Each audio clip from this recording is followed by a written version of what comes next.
unang sinag, ang araw ay dahan.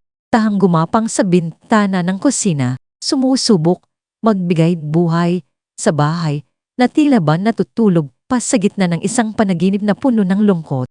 Alas 5 pa lang, ngunit gising na si Maria Elena Reyes o Elena sa kanyang mga kaibigan, mahigit 50 taong gulang na may balikat na laging nakayuko. Dala ang bigat ng 3 dekadang paglilingkod sa pagitan ng paghihikab at isang tahimik na panalangin. Sinimulan na niya ang ritual ng umaga. Ang kanyang mga kamay na halos kinabisa na ang bawat galaw ay nagsimulang maghanda ng almusal sa lamesa. Nakahanda ang paborito ni Cardo, makinis na longganisa mula Lukban, matamis na tosino na siya mismo ang nagmarinade at pandesal na bagong luto mula sa panaderya sa kanto. Para sa kanya, ito ay higit pa sa pagluluto. Ito ay isang anyo ng pagmamahal na sa loob ng mahabang panahon ay tanging siya lang ang nakakaramdam at tanging ang kanyang mga niluluto ang nakakapagpuno ng anumang uri ng init sa malamig na tahanan. Ngunit bihira itong mapansin. Hindi ba masyadong maalat ang longganisa ngayon, Elena? Ang magiging komendo ni Cardo. O, bakit walang kape si Jong? Kahit kailan ay walang papuri, tanging puna at pagmamaliit nang bumaba si Ricardo Cardo Reyes. May ari ng isang maliit na negosyo na laging ipinagmamalaki. Nagmisto lang may nagbago sa buong silid. Si Cardo na kahit sa kanyang edad ay pinapanatili pa rin ang tindig ng isang lalaking may kapangyarihan, ay naglakad patungo sa hapag kainan. Tila ba ang sahig ay ginawa para lamang sa kanya. Maaga kayata ngayon, Elena, anya, nang hindi man lang tumitingin sa kanya. Nakatuon ang mata sa kanyang cellphone. Ito ang tanging uri ng pag-usat nila sa loob ng maraming taon. Isang salita, isang tanong, walang laman, walang damdamin.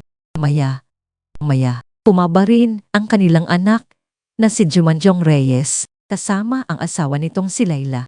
Si Jong, na may tindig na minana kay Cardo, ngunit may pansing kawalan ng kusa, ay nagbigay ng isang tipid na magandang umaga. Nga, si Layla naman, na laging nakasuot ng mamahaling damit, kahit sa umaga, ay ngumiti ng pilit. Ang kanilang pagbisita ay laging may layunin at bihirang tungkol sa kapakanan ng pamilya. May update na ba sa lupa sa Batangas? Tanong ni Jong habang kumukuha ng tosino.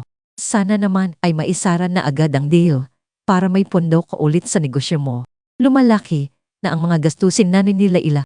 Hindi direktang sinasagot ni Cardo ang tanong. Sa halip ay tumingin kay Elena. Elena, hindi ka ba magpaparamdam sa mga kamag-anak mo? Matagal na raw kayong walang balita sa kanila. Baka may lupa rin kayo sa probinsya na pwede nating pagkakitaan. Huwag kang maging inutil, Elena. Malaki ang pangangailangan ko ngayon.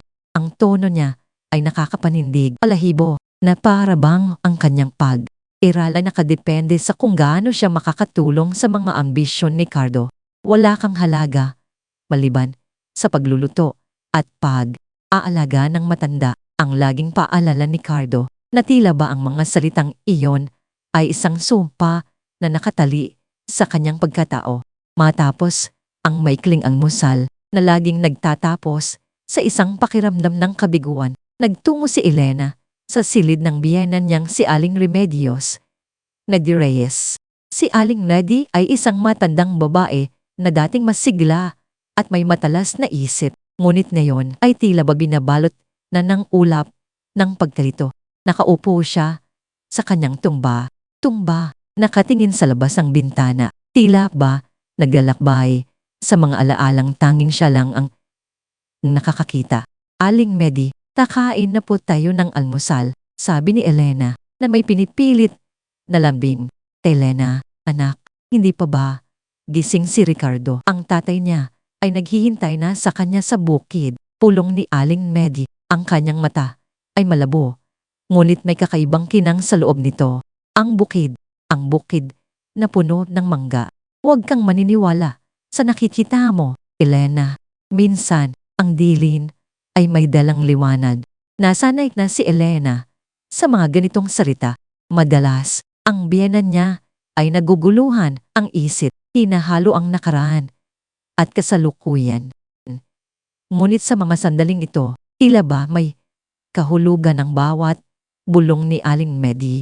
Isang beses, habang pinapakain niya ito, bigla nitong hinawakan ng kamay niya. Kapit lang sa puso mo, dahil ito ang magiging kumpas mo sa gitna ng unos. Sabi niya, ang kanyang tinig ay malinaw, malakas, na tila ba nawala ang mga taon ng pagkalito.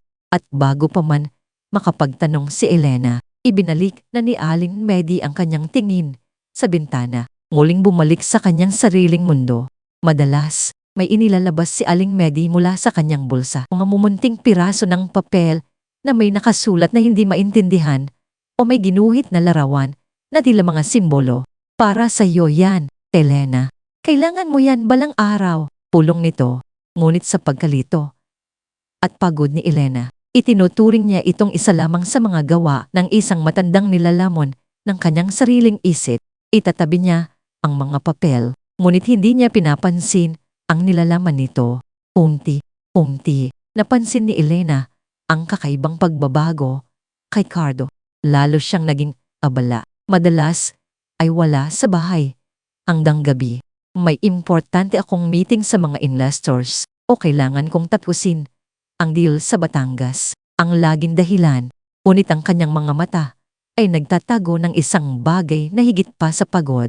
Ang kanyang amoy na laging naamoy ni Elena kahit sa malayo ay tila may halong iba't ibang pabango, hindi ang kanyang pangkaraniwang pabango. Isang hapon, habang namimili si Elena sa isang malaking supermarket, nakita niya si Cardo. Hindi siya nag-iisa. Nakita niya itong magkasama ni Sofia Pigomic, isang babaeng napakabata, marahil ay nasa mid-20s lamang. Nakasuot ng mamahaling damit na akma sa kanyang hubog at may mga alahas na kumikinang sa ilalim ng ilaw ng Bonifacio Global City. Nakangiti si Cardo, isang ngiti na matagal nang hindi niya nakita. Isang ngiti na tanging sa mga lalawan na lang sa lumang album makikita. Nakita niya ang pagdampi ng kamay ni Cardo sa likod ni Pia, ang labis na pagiging malapit nila. Tila ba may sumaksak sa kanyang puso at ang sakit ay kumalat sa kanyang buong katawan. Ang mundo niya ay tila umiikot at ang ilaw ng supermarket ay naging malabo. Nagmamadali siyang umuwi. Ang kanyang isip ay gulong. Bulo. Gusto niyang sumigaw, umiyak, magkanong. Ngunit ang mga salita ay tila ba nabara sa kanyang lalamunan. Ang taning lugar na mapupuntahan niya ay ang Tianjin ni Ate Marevek. Si Ate Marevek may ari ng isang tindahan ng sari-sari sa kanto, ay ang kanyang matalit na kaibigan at tanging sandigan sa mga panahong ito.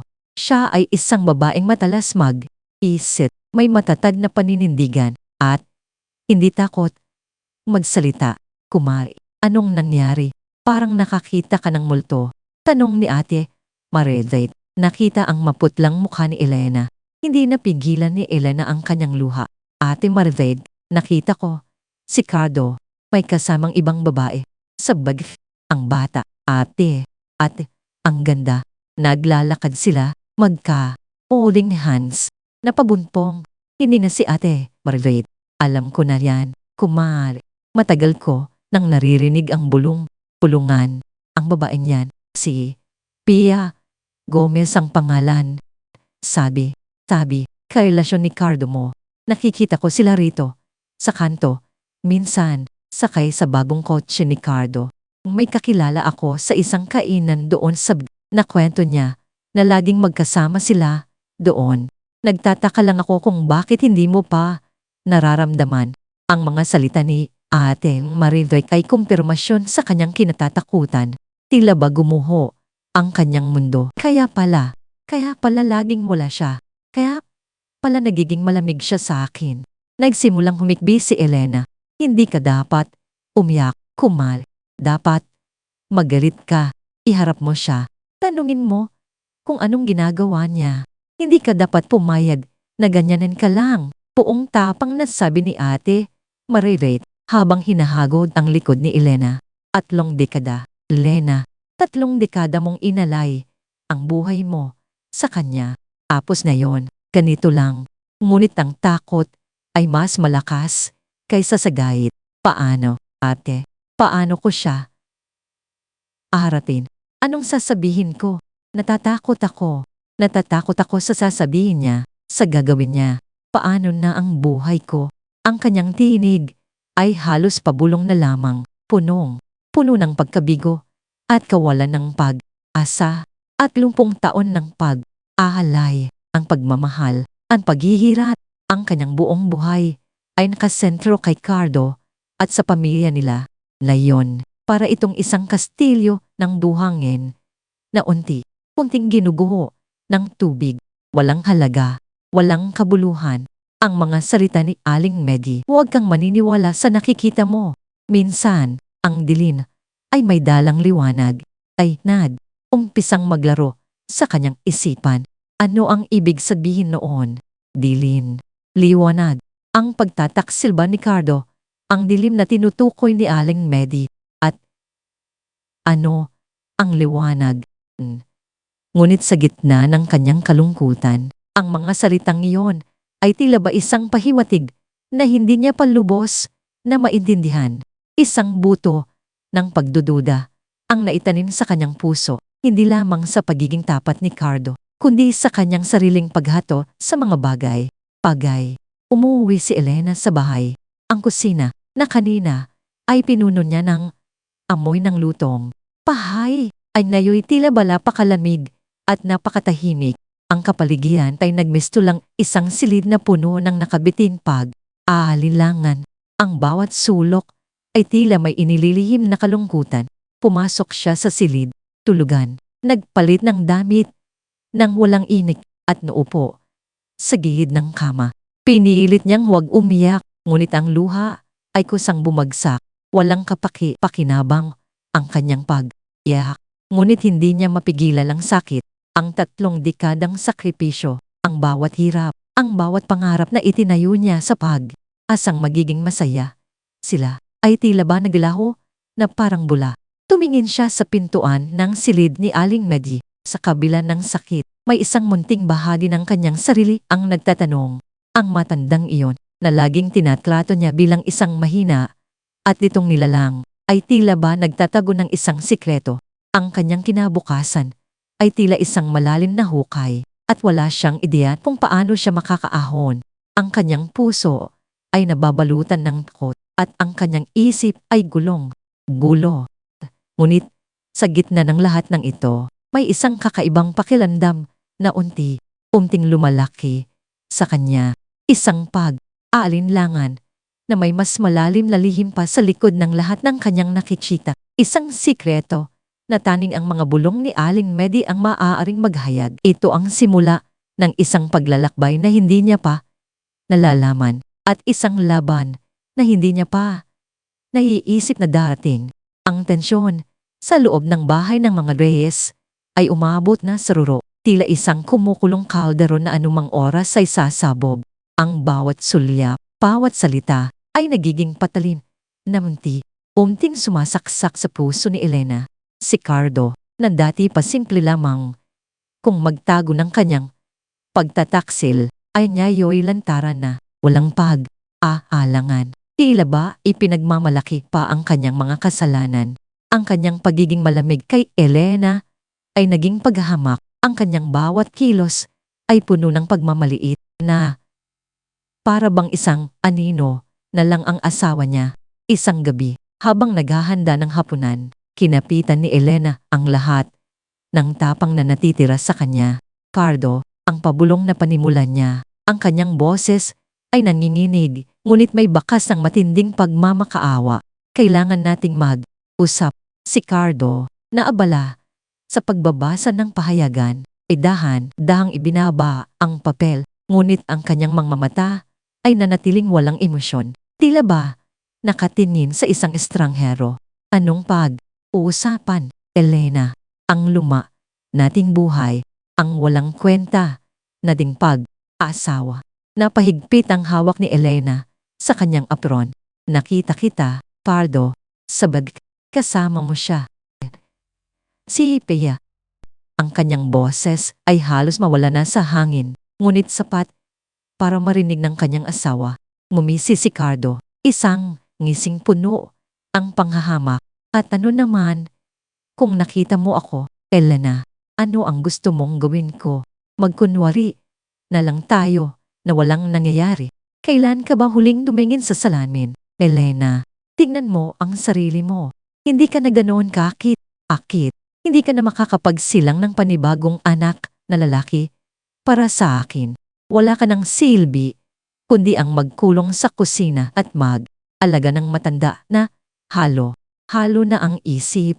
Ang bawat salita ay tumagos sa kalamnan ni Elena. Mas masakit pa sa anumang sampal, para siyang pinagsasaksak, hindi lang sa puso, kundi sa kanyang pagkatao. Ang kanyang pag-iral bilang isang asawa, bilang isang babae, ay winasak sa isang iglap. Pumasok sa sala si Jong at Layla, na tila ba narinig ang pagtataas ng boses. Sa simula, may pagkabigla sa kanilang mga mukha, ngunit mabilis itong napalitan ng isang mapanuri at may pakalkulang tingin. Ano na naman? Yan. Bakit ba laging may gulo? Ani Jong, na may halong pagkadismaya. Hindi ba dapat ay tanggapin mo na lang ang mga bagay? Agay, mahalaga ang honor ng pamilya, at ang mga koneksyon ni Papa sa negosyo ay malaki ang maitutulong sa atin. Si Layla naman, na laging praktikal at materialistiko, ay umayon. Oo nga, Tita Elena. Sa totoo lang, dapat hindi ka na nagpapagulo. Tanggapin mo na lang ang realidad. Hindi naman na bata si Papa at karapatan niya rin ang maging masaya, di ba? Kung magkakagulo pa tayo, masisira lang ang lahat. Ang kanilang mga salita na sana maging sandigan ni Elena ay naging karagdagang pako sa kanyang kabaong. Para siyang inabandona sa gitna ng disyerto, walang malapitan, walang masandalan sa sarili niyang tahanan. Ang kanyang mundo ay gumuho, ang kanyang pamilya ay tila naging estranghero. Ang pakiramdam ng iisa ay umalat sa kanyang dila, mas masakit pa kaysa sa anumang inasal ng kanyang asawa. Hindi na nagsalita si Elena, nanatili siyang tahimik. Ang kanyang mukha ay pasa na ng luha. Wala na siyang lakas para lumaban. Wala na siyang boses para ipagtanggol ang kanyang sarili. Ang tanging nararamdaman niya ay ang matinding sakit at pagkabigo. Para siyang isang lumang basahan na itinapon sa isang sulok. Wala nang saysay. Tumating ang araw, ang kanyang ika-60 kaarawan. Isang selebrasyon na dapat ay puno ng saya at pagmamahalan. Ngunit sa tahanan ng mga Reyes, ito ay nagmisto lang isang malang kaluluwang ritual. Naghanda si Elena ng kaunting pulutan at merienda at inanyayahan ang ilang matatalik na kaibigan at si Tate Marifet. Subalit, ang init ng selebrasyon ay tila hindi nakapasok sa malamig at magarbong bahay. Ang bawat ngiti ay pilit, ang bawat tawa ay may halong lungkot.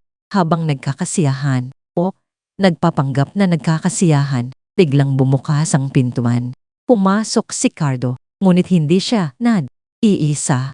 Kasama niya si Pia Gomez na nakasuot ng isang matingkad na pulang gown na nagkikintag sa ilaw at may mga alahas na kumikinang sa kanyang liig at mga pulso. Ang kanyang presensya ay tila isang baling sinlaw na humihigop sa lahat ng hangin sa silid. Ang kanyang ngiti ay mapagmataas, tila ba nagpapahiwatig ang kanyang tagumpay. Salamat sa pagdalo ninyo sa kaarawan ng asawa ko, panimula ni Cardo, ngunit ang kanyang boses ay walang bakas ng pagmamahal.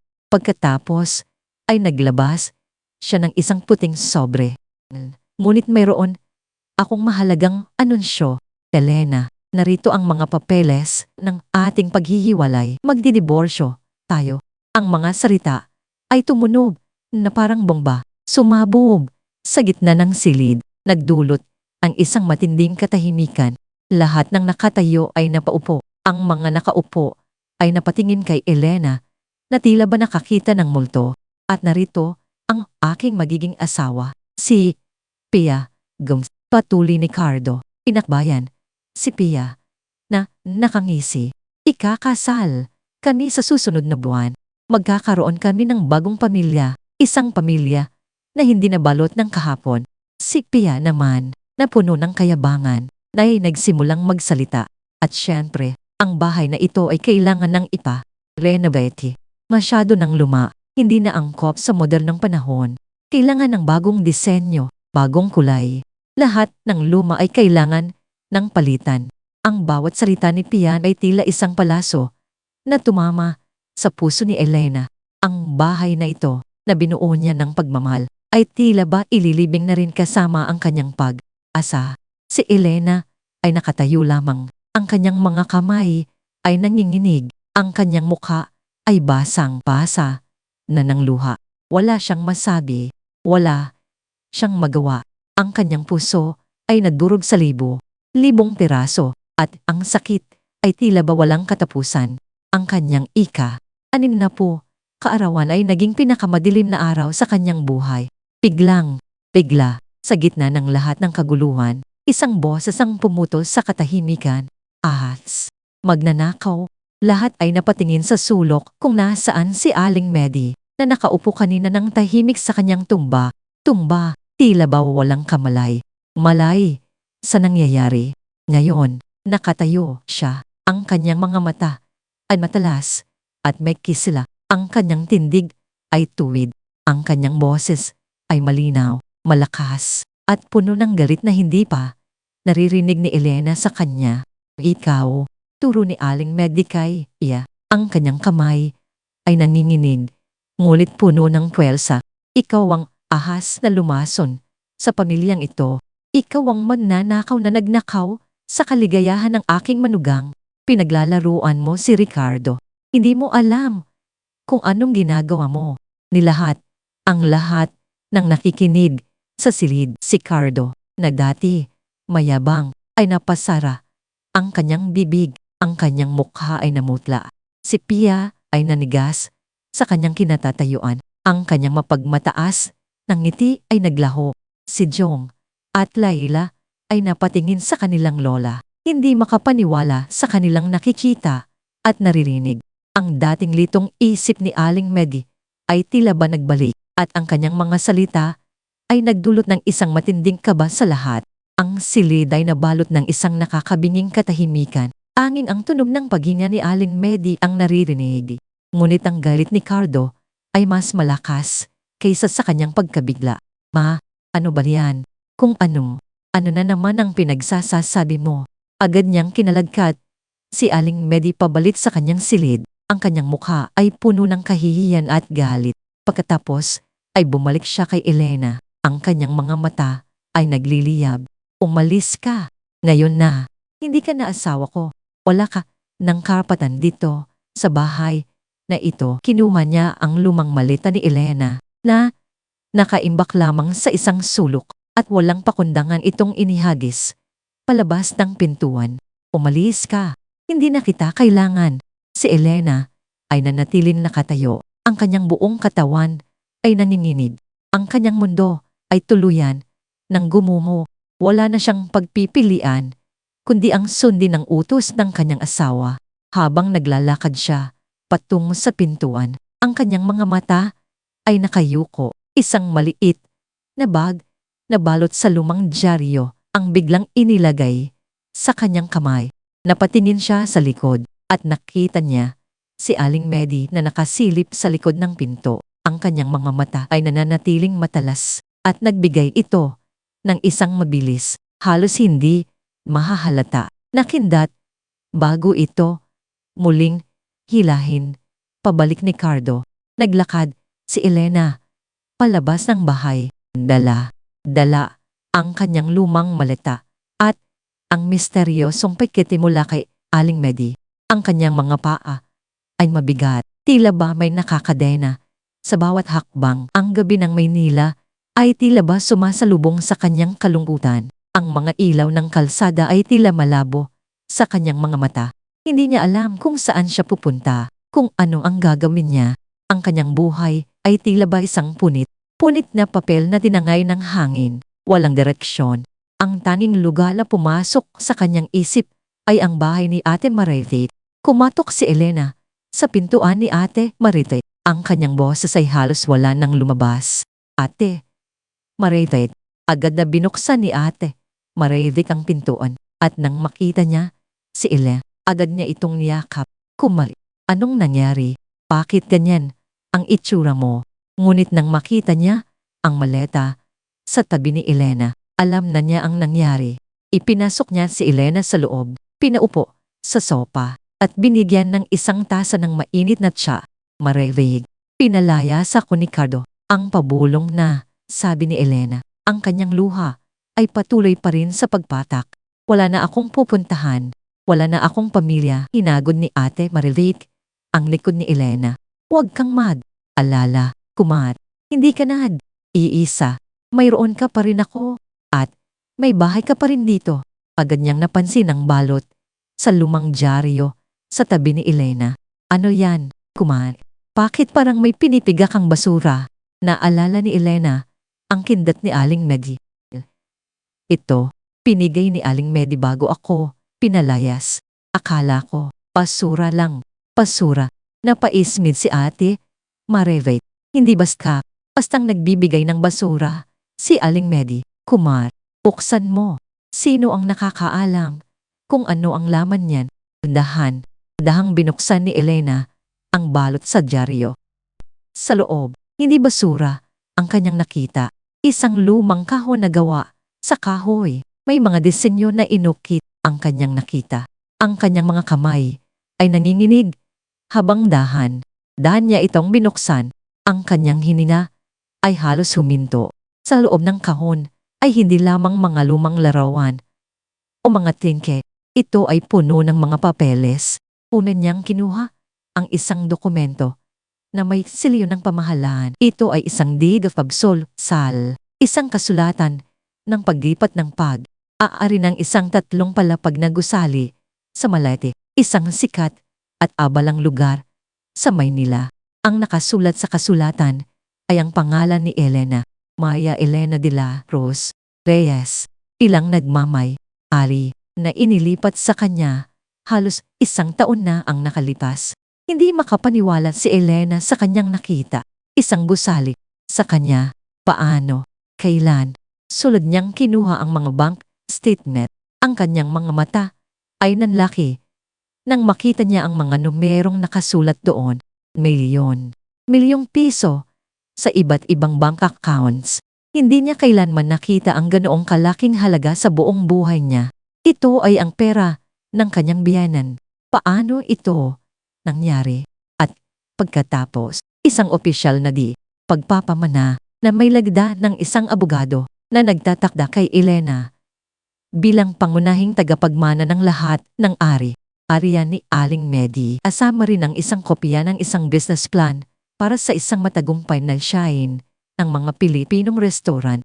Ang kanyang biyenan na sa kanyang paningin ay isang litong matanda ay nagtago ng ganito kalaking yaman at napakatalinong plano.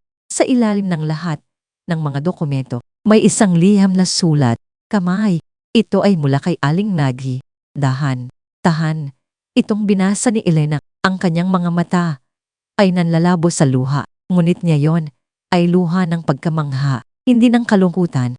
Mahal kong Elena, ang simula ng liham, ang sulat. Kamay ni Aling Medi ay malinaw at elegante. Kung binabasa mo, ito, nangangahulugan na nagawa ko na ang aking plano at dumating na ang araw na inasahan ko.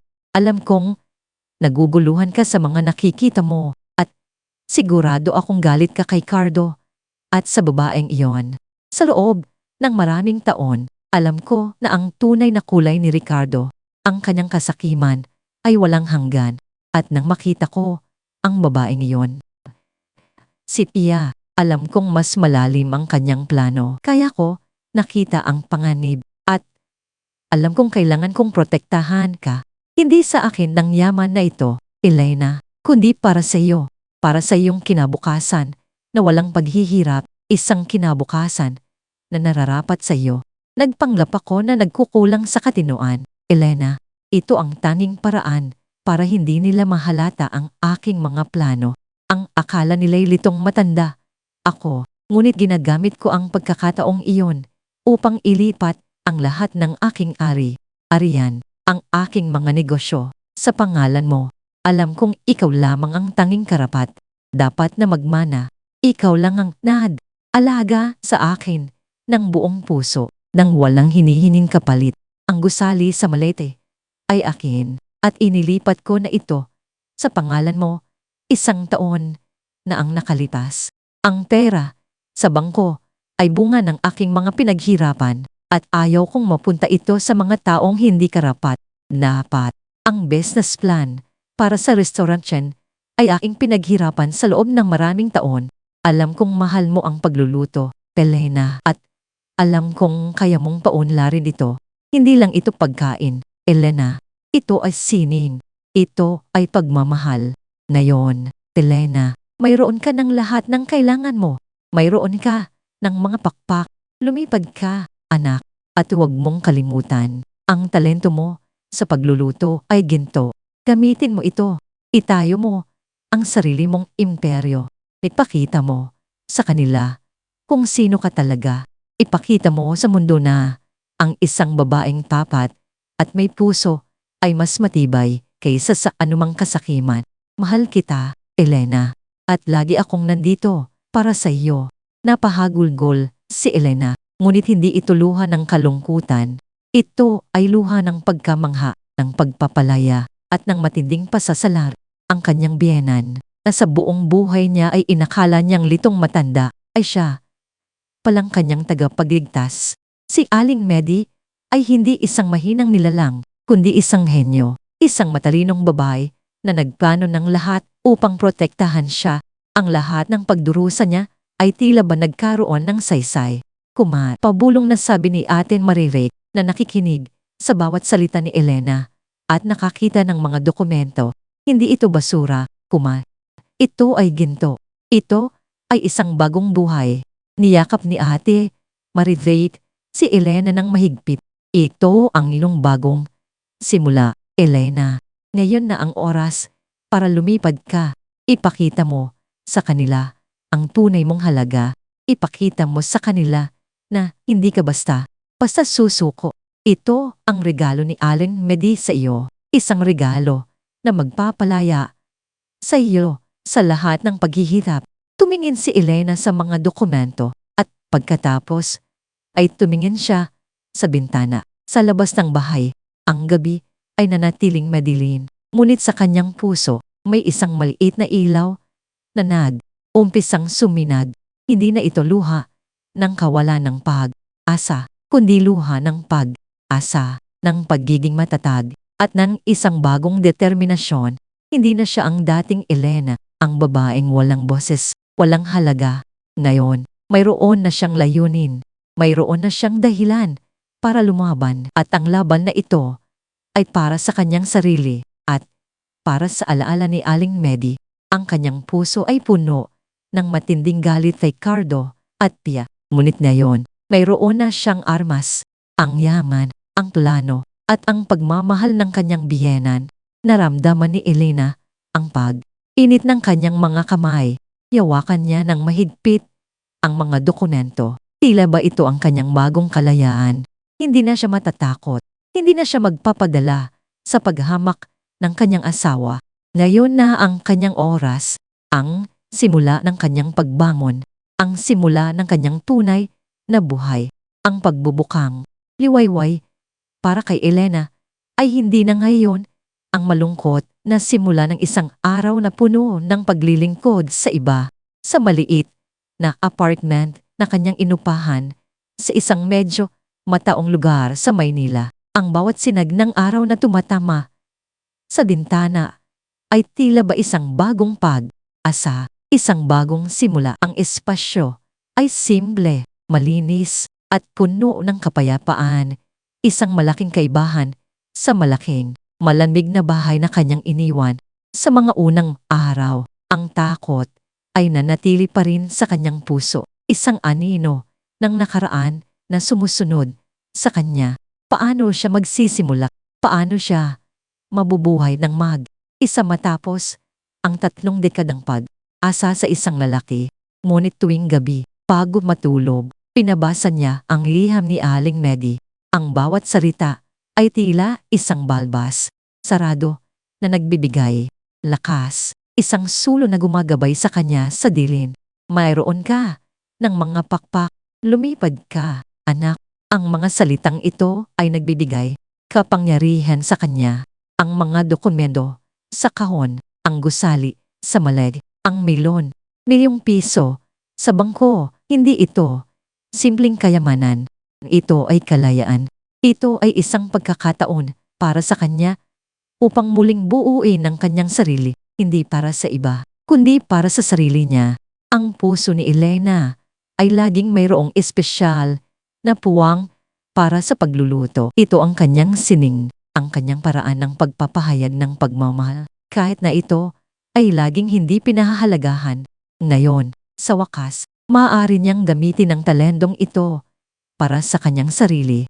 Kinuha niya ang business plan ni Aling Medi, ang detalyadong blueprint ng isang matagumpay na chain ng restaurant, as pinag-aralan niya ito ng mabuti.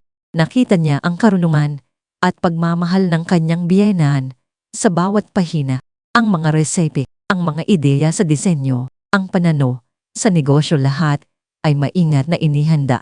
Kasama si Ate Marilite na naging kanyang anino ng suporta. Nagsimula si Elena sa kanyang bagong pakikipagsapalaran. Ang galing talaga ni Aling Medi, paghanga ni Ate Marilite habang tinitingnan ng business plan.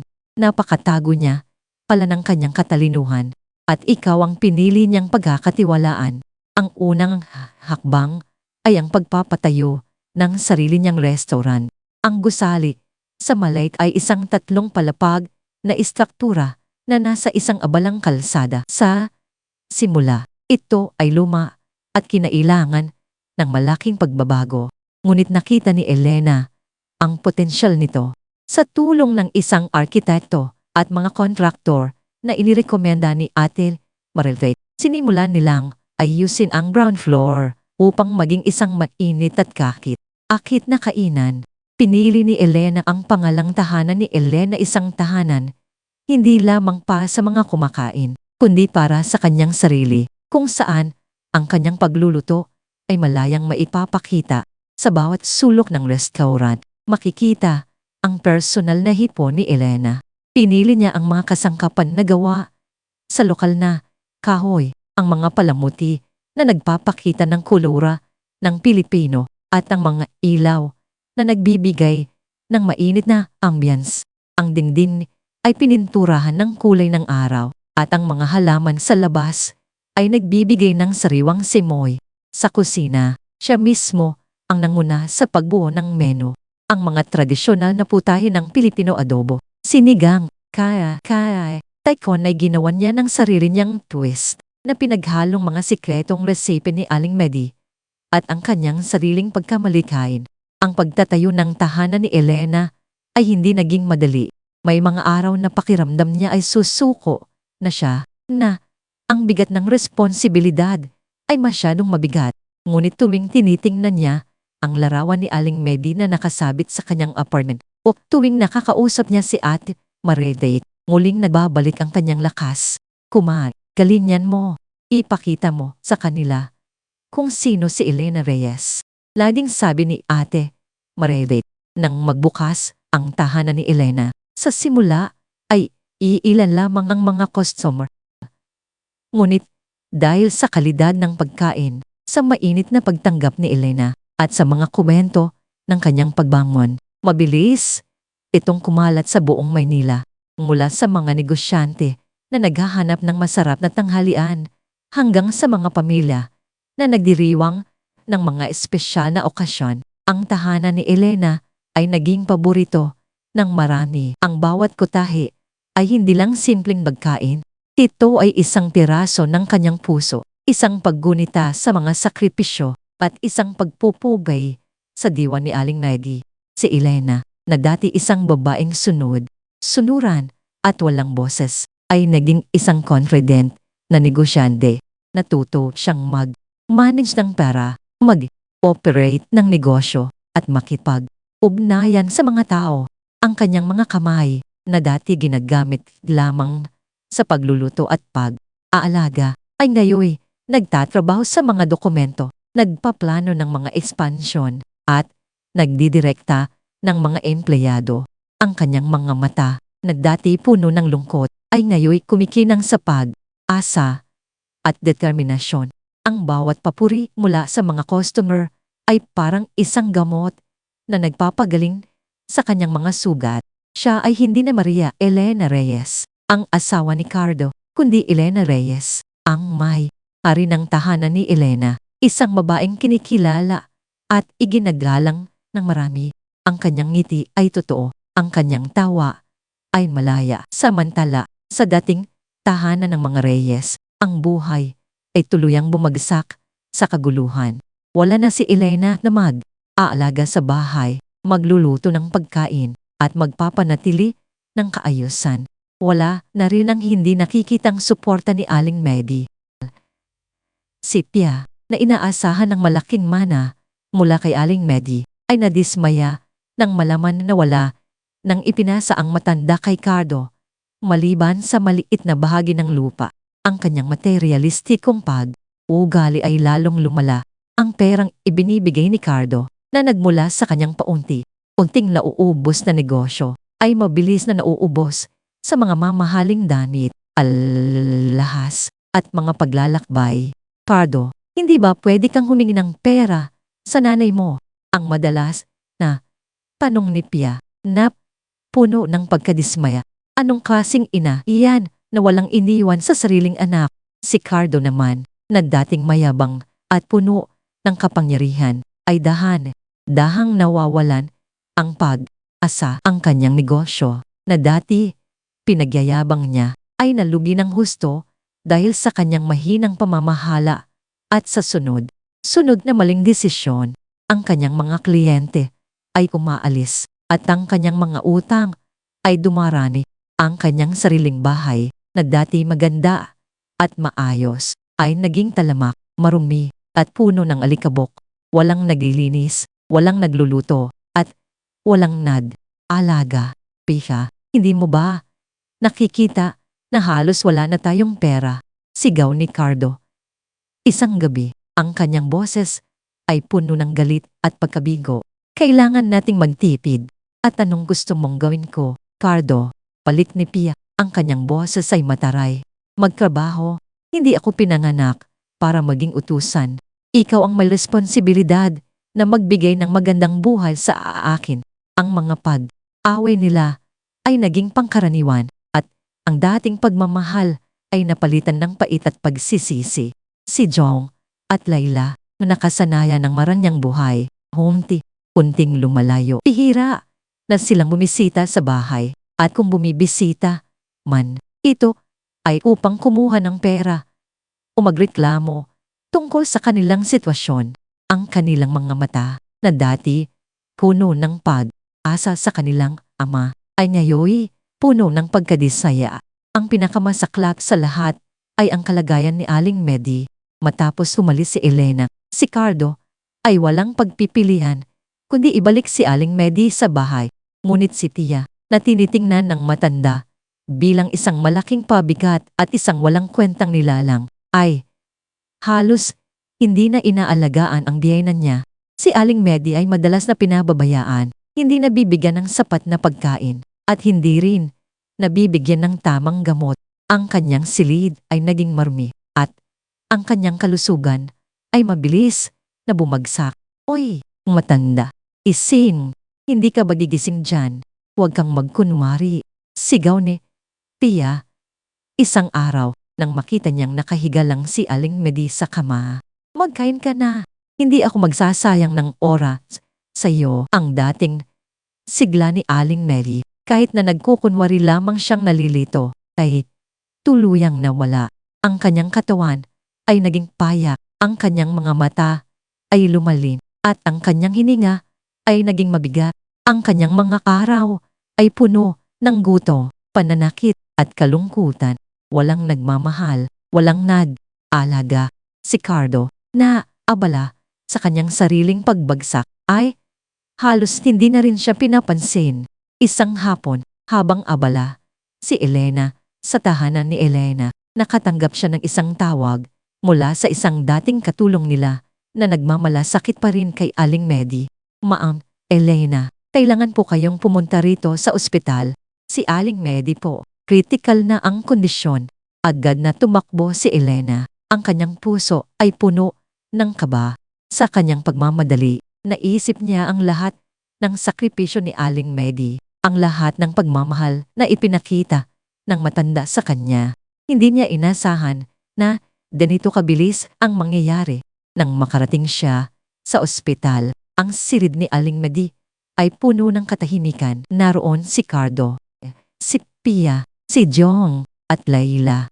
Ang kanilang mga mukha ay puno ng takot at pag-aalala. Ngunit sa loob, may halong pagsisisi.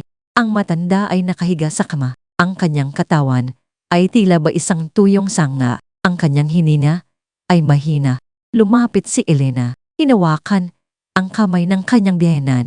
Ang kanyang mga mata ay nanlabo sa luha. "Aling Medi, nandito na po ako." Ang pabulong na sabi ni Elena. Bigla, isang kakaibang puwersa ang lumabas mula sa katawan ni Aling Medi. Ang kanyang mga mata na dati malabo ay kuminang. Ang kanyang tinig na dati mahina ay lumakas. Tumingin siya kay Pia. Ang kanyang mga mata ay puno ng matinding galit. "Ikaw, ahas." "Pia."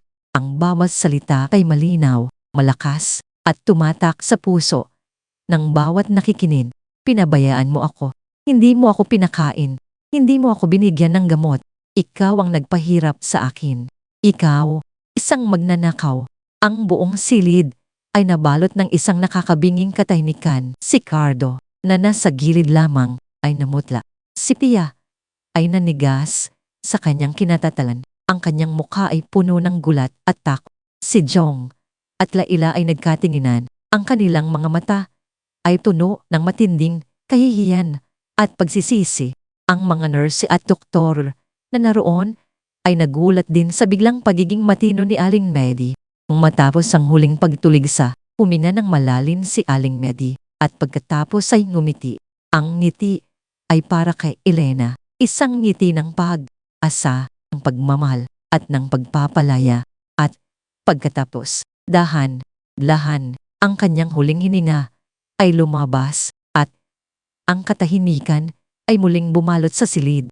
Ang kanyang mga mata ay nakapikit na, ngunit ang kanyang diwa ay tila ba malaya na. Ang pagkamatay ni Aling Medi ay hindi lamang ang pagtatapos ng isang buhay. Ito ay simula ng paglabas ng katotohanan. Ang kanyang mga huling salita ay tila isang sumpa na bumagsak sa balikat ni Pia at Cardo, at isang pangaral para kina Jong at Layla. Ang pagtataksil, ang kasakiman, ang pagpapabaya, lahat ay nalantad. Sa harap ng lahat, nakatayo si Elena sa tabi ng katawan ni Aling Medi. Ang kanyang mga mata ay puno ng luha. Ngunit hindi ito luha ng kalungkutan, kundi ng malalim na pasasalamat. Ang kanyang biyenan ay nagbigay sa kanya ng lahat, kalayaan, kayamanan, at ang pagkakataong muling bumangon. Ang bawat sandali ng kanyang paghihirap ay tila ba nagkaroon ng saysay dahil sa pagmamahal at karunungan ng matandang ito. Ang tahanan ni Elena ay hindi lamang isang restaurant. Ito ay isang pagpapatuloy ng diwa ni Aling Medi, isang patunay na ang kabutihan ay laging nananaig sa kasamahan. Ang kanyang puso ay puno ng paggalang at pagmamang.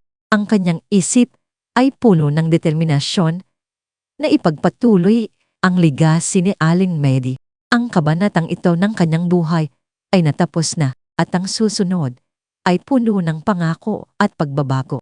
Ang paglisan ni Aling Medi ay nag-iwan ng isang malalim na bakas sa mga nakasaksi. Hindi lamang ito ang pagtatapos ng isang buhay, kundi isang huling paghahahap ng katotohanan na nagdulot ng malalim na gulat at kahihiyan sa mga naiwan. Ang mga huling salita ng matanda ay kumalat ng mabilis sa mga pasilyo ng ospital. Isang selyo sa katotohanan ng kanyang pagpapanggap at ng brutal na pagpapabaya ni Pia. Ang kapaligiran sa sumunod na araw ay mabigat. Tila ba ang hangin mismo ay puno ng pagsisisi at pag-alinlangan. Si Cardo ay balisa. Ang kanyang dating kayabangan ay unting napapalitan ng kaba at galit. Si Pia naman ay nanatiling tahimik, ngunit ang kanyang mga mata ay nagpapakita ng isang halo ng takot at pagkamuhi. Sina Dong at Layla na hanggang noon ay pikit mata sa katotohanan ay nakaramdam ng matinding kirot ng konsensya. Ang bawat sandali sa pagitan ng pagkamatay at ng nalalapit na pagbabasa ng testamento ay tila isang pahirap, isang malalim na pagmumuni muni sa kanilang mga nakaraang pagkakamali. Tumating ang takdang araw ng pagbabasa ng pagpapamana ni Aling Medi. Ang opisina ng abogado sa Makati ay isang lugar ng formalidad at katahimikan. Ang pader ay pininturahan ng kulay abo at ang mga upuan ay gawa sa matigas na kahoy, sumasalamin sa bigat ng mamausaping legal na nagaganap doon. Naroon si Elena, nakasuot ng simpleng itim na damit. Ang kanyang tindig ay tuwid at ang kanyang mga mata ay kalmado. Ngunit may bakas ng matinding pagsubaybay. Sa kabilang banda, nakaupo sina Cardo at Pia at tila ba handa nang tumanggap ng malaking mana. Si Cardo ay nakasuot ng kanyang pinakamagandang barong Tagalog. Ang kanyang mukha ay may bahid pa rin ng pagmamayabang. Samantalang si Pia ay nagpakita ng kanyang pinakamahalagang alahas. Ang kanyang ngiti ay puno ng pag-asa. Si Nadjong at Layla ay naroon din, nakaupo sa likuran. Ang kanilang mga mukha ay balisa at puno ng pagkabalisa. Tila ba alam na nila ang maaaring mangyari. Formal na sinimulan ng abogado, si Ate Plameres, ang pagbabasa ng testamento. Ang kanyang boses ay malinaw at walang emosyon habang binabanggit niya ang bawat probisyon. Ayon sa huling kagustuhan at testamento ni Aling Remedios Reyes, panimulan niya ang karamihan ng kanyang ari-arian, kabilang ang gusali sa Malate, ang milyong piso sa iba't ibang bank accounts at ang mga lihim na resipe at business ka ng kanyang itinatag na chain ng restaurant ay ipinapasa at ipinamamana kay Maria Elena de la Cruz Reyes. Ang mga salitang ito ay tila ba isang dagundong na bumagsak sa buong silid. Nagulantang si Cardo, ang kanyang mukha ay namutla at ang kanyang panga ay halos bumagsak. Ano? Hindi maaari, pulong niya. Ang kanyang tinig ay halos hindi marinig. Si Pia naman, na kaninay umingiti pa, ay nanigas sa kanyang kinatatayuan. Ang kanyang mga mata ay nanlaki sa gulat. Patuloy ang abogado, si Ricardo Reyes. Ang kanyang anak ay tatanggap lamang ng isang bahagi. Ayon sa batas, isang nominal na halaga bilang pagkilala sa kanyang pagiging anak. Pinanggit niya ang isang maliit na bank account at isang lumang lupa sa probinsya na halos walang halaga. Si Sofia Gomez ay hindi kasama sa listahan ng mga tagapagmana. Isang matinding galit ang sumiklab sa mukha ni Cardo. Ito ay pandaraya. Niloko kami ng matandang iyon. Walang katotohanan. Yan, inayuma niya ang nanay ko. Tumayo siya. Ang kanyang kamay ay nakakuyom. Si Pia naman ay hindi rin nagpahuli. Ang kapal ng mukha ng matanda. Matanda na nga, manloloko pa. Wala kaming nakuha. Ang kanyang boses ay matinis, puno ng pagkamuhi at pagkadisma.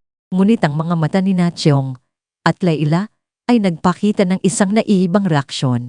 Ang gulat ay unting napalitan ng pag-unama. Ang buong plano ni Aling Medi, ang kanyang matatalinong hakbang, ang lahat ng pagpapanggap niya ay luminaw sa kanilang isipan. Ang pagmamahal at paglilingkod ni Elena sa kanilang lola na laging nilang binabaliwala ay siya palang nagbukas ng daan sa kayamanang ito. Ang kanilang mga mukha ay napuno ng matinding kahihiyan at pagsisisi. Ang bigat ng kanilang mga pagkakamali ay dumagan sa kanilang mga balikat. Nakita nila ang kanilang sarili bilang mga taong nag-aaksaya ng oras sa maling paniniwala at pinabayaan ang isang taong karapat. Dapat sa lahat, si Elena ay nanatiling kalmado. Ang kanyang puso ay puno ng pasasalamat kay Aling Medi. Walang anumang bakas ng paghahambog o paghihiganti sa kanyang mukha. Tanging isang tahimik na kapayapaan na bunga ng pag-unawa at katarungan. Ang lahat ng paghihirap niya ay nabigyan ang katwiran. Ang lahat ng sakripisyo niya ay hindi nawalan ng saysay. Nang matapos ang pagbabasa ng testamento at habang papalabas ang lahat mula sa opisina ng abogado, isang matinding tensyon ang bumalot sa pagitan ni Cardo at Chong. Ang mga huling salita ni Aling Medi sa ospital kasama ang pagbabasa ng testamento ay nagtulak kay Chong sa kanyang limitasyon. Siya na dati sunod-suluran sa kanyang ama at laging nagpapaliwanag ng kanyang mga pagkakamali ay nakaramdam ng isang apoy na sumiklab sa kanyang puso.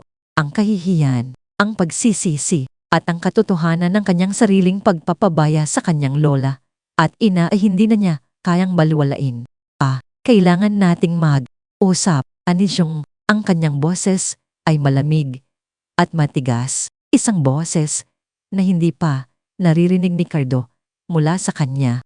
Anong pag-usapan? Dong, ang pagkakadismaya ko sa nanay mo at sa pagiging inutil mo. Sagot ni Cardo. Puno pa rin ng galit sa nangyari. Ngunit hindi nagpatinag si Chong. Hindi na kami inutil. Ikaw ang inutil. Ikaw ang bulag sa katotohanan. Ilang beses ko nang nakita kung paano mo tratuhin si mama, kung paano mo siya pinahiya, kung paano mo siya ipinagtabuyan.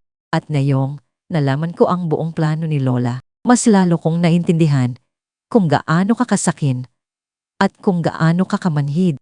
Napanganga si Cardo, gulat sa mga salita ng kanyang anak. Anong pinagsasasabi mo? Dong, ina mo yan. Tatay mo yan. Dapat iginagalang mo ako. Iginagalang. Paano kita igagalang kung ikaw mismo ang yumapak sa dangal ni mama? Kung ikaw mismo ang nagbigay sa amin ng kahihiyan? Lumapit si Chong kay Cardo. Ang kanyang mga mata ay nagliliyab sa galit. Pinrotektahan ni Lola si mama sa iyo. Dahil alam niyang walang mangyayari kay mama kung ikaw ang masusunod. Niloko mo si mama sa loob ng 30 taon at niloko mo rin kami sa pagpapaniwala na siya ang may kasalanan. Nilahat ang mga salita ni Chong sa buong pasilyo. Si Elena na nakikinig sa hindi kalayuan ay napahawak sa kanyang dibdib. Sa unahang pagkakataon, nakita niyang ipinagtanggol siya ng kanyang anak. Nakita niyang sa wakas, nagising na si Chong sa katotohanan. Wala kang karapatan magsalita ng ganyan sa akin. Sigaw ni Cardo. Akmang sasaktan si Chong. Ngunit hindi umatras si Chong. Wala kang karapatan pa. Wala kang karapatan. Nasaktan pa si mama. Tapos, na ang iyong pamamayagpag, ang iyong kasakiman at kalupitan ay bumalik na sa iyo. Ang sandaling iyon ay isang malaking pagbabago. Ito ang paglaya ni Chong mula sa anino ng kanyang ama, ang kanyang unang hakbang patungo sa pagiging isang tunay na tao. Ang mga huling salita ni Aling Medi at ang pagbabasa ng testamento ay tila isang sumpa na bumagsak sa buhay ni Cardo at Pia. Mabilis na bumagsak ang lahat ang kanilang pinanghahawakan. Ang negosyo ni Cardo na dati pinagyayabang niya ay nalugi ng tululan. Ang mga utang ay dumami at ang mga nagpapautang ay nagsimulang manggulo. Ang kanyang dating mga koneksyon ay unti-unting lumayo at ang kanyang pangalan ay naging kasing kahulugan ng pagtalugi at kahihiyan. Ang dating maki at magarang bahay nila sa Quezon City ay napunta sa bangko na nilitis dahil sa hindi pagbabayad ng mga utang. Walang laban si Cardo. Ang kanyang dating kapangyarihan ay naglaho na si Pia na umakasa sa isang marangyang buhay ay hindi nakayanan ang pagbagsak ni Cardo nang makita niyang wala nang maiibigay si Cardo at ang kanyang pangalan ay tuluyang nawasak dahil sa iskandalo. Agad siyang lumayo. Isang gabi, nang walang paalam, kinuha niya ang lahat ng kanyang alahas at ang natitirang pera ni Cardo at naglaho na parang bula. Iniwan niya si Cardo na nag-iisa, walang pera, walang tahanan at walang kasama. Ang kanyang pagmamahal ay isang panloloko lamang, isang paghahanap ng material na ginhawa. Si Cardo, na dating mayabang at puno ng kayaman, ay naging isang basag na tao. Ang kanyang tindig ay baluktot, ang kanyang mga mata ay walang buhay. Siya ay naging isang pulubi, nagpapalimos ng pagkain at tirahan. Ang mga lansangan ng Maynila na dating daanan ng kanyang mamahaling sasakyan ay ngayon ang kanyang tahanan. Ang kanyang mukha na dating puno ng pagmamayabang ay ngayon puno ng paghihirap at pagsisisi. Ang mga dating sumasamba sa kanya ay ngayon kumiiwas, kundi kaya kinukutya siya. Ang kanyang buong pagkatao ay nawasak at ang kanyang buhay ay naging isang malalim na hukay ng kalungkutan. Samantala, natagpuan ni Elena ang kanyang tunay na kapayapaan. Ang tagumpay ng tahanan ni Elena ay patuloy na lumalago at ang kanyang mga sangay ay lumalaki sa iba't ibang bahagi ng Metro Manila. Ang kanyang ngiti ay totoo, ang kanyang tawa ay nalaya. Hindi na siya ang dating Elena na puno ng takot at pagkabigo. Ngayon, siya ay isang babaeng may pag-asa, may layunin at may malalim na pag-unawa sa buhay. Ang kanyang puso ay puno ng pasasalamat kay Aling Medi at sa Panginoon. Hindi niya hinayaan na ang mga nakaraang sakit at paghihirap ay magpuno sa kanyang puso. Ang galit upo. Sa halip, pinili niya ang landas ng pagpapatawad at pagmamahal. Nang lumapit si Nansyong at Layla sa kanya, puno ng matinding pagsisisi at kahihiyan, pinatawad niya sila. Hindi madali, ngunit nakita niya ang tunay na pagbabago. Sa kanilang puso, ang kanilang mga mata ay hindi na puno ng kasakiman, kundi ng pagpapakumbaba at pagnanais na bumawi. Ma, patawarin mo kami sa lahat ng nagawa namin, sabi ni Jong. Ang kanyang boses ay nanginginig. Napakabulag namin. Hindi namin nakita ang tunay mong halaga. Tita Elena, sana ay mabigyan mo kami ng pagkakataon na bumawi. Dagdag ni Leila. Ang kanyang mga mata ay puno ng luha. Tumingin si Elena sa kanila. Isang ngiti ang sumilay sa kanyang mga labi. Matagal ko na kayong pinatawad. Ang nga anak, ang puso ng isang ina ay hindi kayang magtanim ng galit sa kanyang mga anak. Ang mahalaga ay natuto kayo sa inyong mga pagkakamali. Ang mahalaga ay naintindihan ninyo ang tunay na kahulugan ng pamilya at pagmamahal. Pinigyan niya sina Jong at Layla ng pagkakataon na magtrabaho sa kanyang lumalaking chain ng restaurant. Sa simula, sila ay nagsimula sa ibaba, natuto sa bawat aspeto ng negosyo. Si Jong, na dating walang direksyon, ay naging isang masipag at responsableng manager. Si Layla naman, na dating materialistiko, ay natuto ng magpapakumbaba at nagpakita ng kanyang angking talino sa marketing. Sila ay naging mga pinagkakatiwalaang katuwang ni Elena at ang kanilang pagkakaisa ay nagpatunay na ang pagmamahal ay kayang paghilumin ang lahat ng sugat. Ang kanilang pamilya na dati winasak ng kasakiman ay muling nabuo, mas matibay at puno ng pagmamahal. Ang tagumpay ni Elena ay hindi lamang para sa kanyang sarili. Sa pagkilala sa kabutihan ni Aling Medi, itinatag niya ang quote, Aling Medi, Aling Medi's Legacy Project, isang organisasyong non-profit na nakatuon sa pagtulong sa mga matatandang inabandona at nangangailangan sa buong Pilipinas.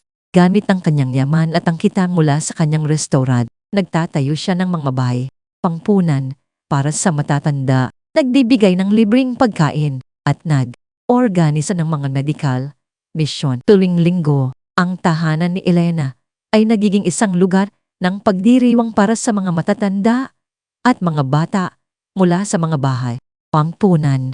Si Elena mismo ang pumuna sa paghahanda ng mga espesyal na pagkain at ang kanyang restaurant ay puno ng tawanan at pagmamahalan. Siya ay hindi na lamang isang negosyante, kundi isang simbolo ng pag-asa at inspirasyon. Ang mga tao ay tinatawag siyang Kumaring Elena, isang pamagat na nagpapakita ng kanilang paggalang at paghanga sa kanya.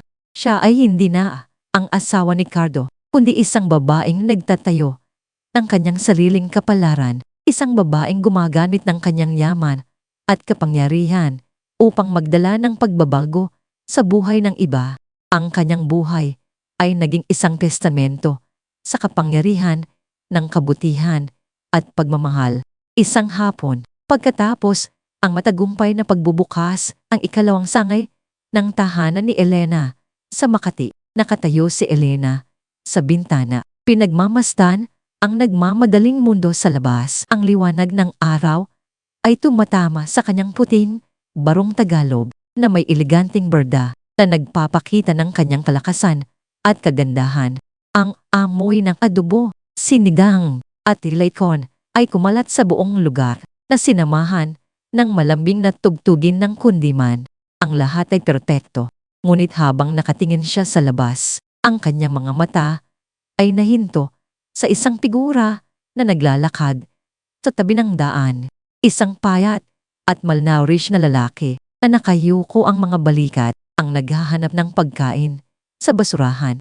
Ang kanyang damit ay punit at ang kanyang buhok ay gulo, kahit na sa malayo at kahit na nagbago na ang kanyang itsura. Inilala ni Elena ang lalaki, si Ricardo Reyes.